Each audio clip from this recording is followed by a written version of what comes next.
Hello friends, as always myself Bharatendu Bhushan. हमेशा की तरह आज जिस टॉपिक के ऊपर हम लोग डिस्कशन करेंगे वो है युगांडा। जब हम युगांडा कहते हैं तो ये ईस्ट अफ्रीका का एक नेशंस है जो बहुत महत्वपूर्ण हो जाता है यदि हमारे भारत के साथ इसका रिलेशन क्या है इस चीज़ को अंडरस्टैंड करने के लिए, क्योंकि जो सिमिलरिटीज़ है युगांडा और इंडिया के बीच में वो सबसे महत्वपूर्ण सिमिलरिटीज़ है कि कभी जो है इतिहास में जब हम बात करते हैं तो यहाँ पे भारत पर और युगांडा पर दोनों पर जो है ईस्ट इंडिया कंपनी ने कभी शासन किया है। और यही जो है सिमिलरिटी जो है युगांडा और इंडिया के रिलेशन में जो है एक सिमिलर पॉइंट आता है। लेकिन यदि हम बात करते हैं कि ये छोटा सा जो ईस्ट अफ्रीका का जो देश है जिसे हम युगांडा कहते हैं ये इतना महत्वपूर्ण क्यों हो जाता है। देखिए यहाँ पे एथनिक क्लिंचिंग हुआ, यहाँ पे काफ़ी सारे हमारे भारतीय और एशियन लोगों को जो है मारा गया।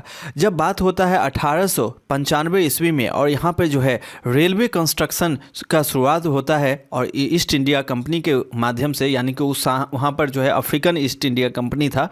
तो यहाँ पर जो है ब्रिटिश जो है ईस्ट अफ्रीकन कंपनी जो है वो अवार्डेड करती है अली भाई मुला जीवन जी को, जो एक कराची बेस एजेंट था जिसको जो है इंडेंचर्ड लेबर कहें या तो कॉन्ट्रैक्ट बेस पे लेबर जो है सप्लाई करने के लिए साइन करती है। और यहीं से एक व्यापक मोड़ आता है इंडिया और युगांडा के बीच में, एक कंट्रोवर्सी यहाँ से स्टार्ट होता है। जब हम इंडिया कहते हैं तो उस समय में पाकिस्तान, इंडिया और बांग्लादेश तीनों एक ही मानकर चलते हैं। इन अर्ली अगस्त 1972 में ये प्रेसिडेंट है युगांडा का बन गया और इसका नाम था इदी अमीन। और यह इदी अमीन जो है बेसिकली बहुत ही इम्पोर्टेंट हो जाता है क्योंकि काफ़ी सारे नरसंहार किए इसने, और जिसका जन्म जो है 1925 में हुआ और जिसका मृत्यु जो है 16 अगस्त 2003 में हो गया, और वो भी सऊदी अरबिया में। क्यों हुआ देखते हैं इसी कड़ी में आज। तब तक के लिए बने रहिए from the beginning to end, बहुत सारे इंपॉर्टेंट पॉइंट डिस्कशन करेंगे हम लोग।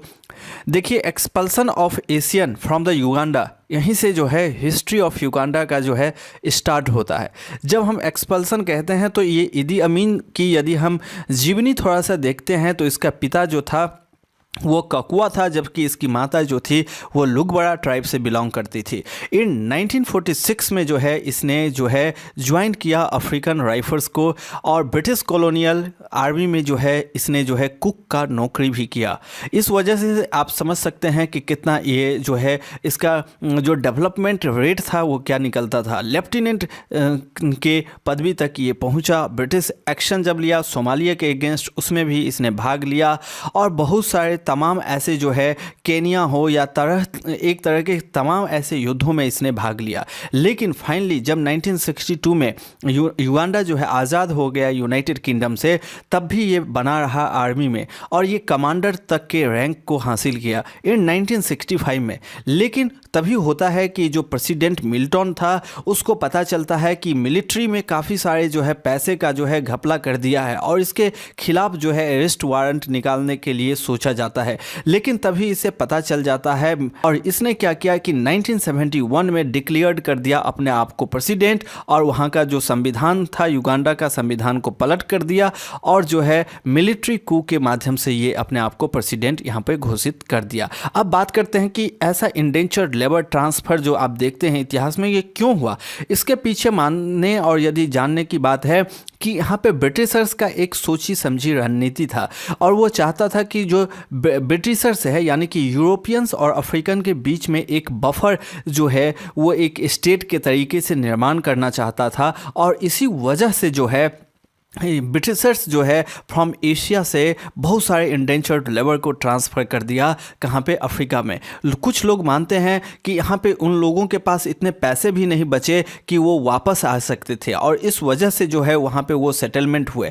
लेकिन आप कई जगहों पे आपको देखने को मिलेगा वो जो है अपने आप जो है अपने स्वेच्छा से जो है वहाँ पे रहना स्वीकार किए। अधिकांश लेबर जो था वो गुजरात से बिलोंग करते थे, जो कि युगांडा के जो GDP है उसमें एक बहुत बड़ा जो है कंट्रीब्यूशन माना जाता है।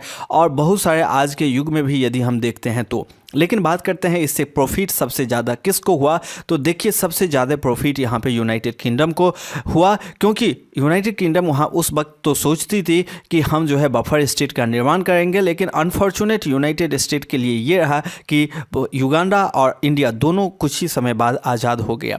तो यही है कि ईट लेस शुगर खाना चाहिए, क्योंकि इससे जो है सेहत बिगड़ भी सकता है। अब बात करते हैं, देखिए यदि हम बात करते हैं इंसानी यानी कि ह्यूमन राइट की, तो ये माना जाता है कि ये इदी अमीन जो है वो हज़ारों की संख्या में, लाखों की संख्या में कहें तो लगभग 5 लाख लोगों को जो है इसने नरसंहार किया, मतलब इथेनिक क्लिंचिंग कर दिया। बहुत सारे दुनिया में सबसे बड़ा यदि हम कहते हैं कि इंसानों का जो है हत्यारा हो तो ये इदी अमीन था। और ये इदी अमीन को बनाया गया चेयरमैन किस चीज़ का, तो पैन अफ्रीकन एक जो है ऑर्गेनाइजेशन था जिसका नाम था ऑर्गेनाइजेशन ऑफ अफ्रीकन यूनिटी, इसके चेयरमैन ये बना। और लेकिन आगे चल के जब रियलाइज़ हुआ ब्रिटिश को, तो ब्रिटिश ने डिप्लोमेटिक रिलेशन तोड़ दिया युगांडा के साथ 1977 में, लेकिन इससे कोई फ़र्क नहीं पड़ा। भारत सरकार ने भी जो है इसे वार्न किया था, लेकिन अनदेखा किया गया युगांडा के इस इदी अमीन गवर्नमेंट के द्वारा। इसने अपने आप को जो है कन्क्वेयर ऑफ ब्रिटिशर्स एम्पायर के रूप में स्थापित किया और अपना टाइटल जो है CBE कर दिया बदल कर।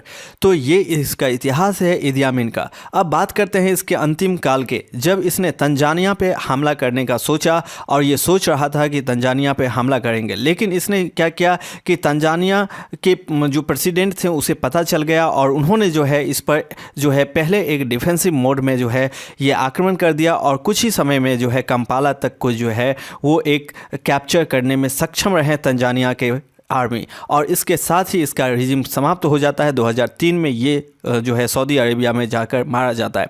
लेकिन देखिए इसके रिजिम में मेन पॉइंट जो होता है वो ह्यूमन राइट का अब्यूज़ होता है, पॉलिटिकल रिप्रेशन होता है, इथेनिक परसिक्यूशन होता है, एक्स्ट्रा जुडिशियल किलिंग होता है, नेपोटिज्म होता है, करप्शन और ग्रॉस इकोनॉमिक मिक्स मैनेजमेंट जैसे चीज़ देखने को मिलता है। बहुत सारे जो स्कॉलर हैं उनका मानना है लगभग 1 लाख से 5 लाख लोग जो है इसके रिजिम में मारा जाता है।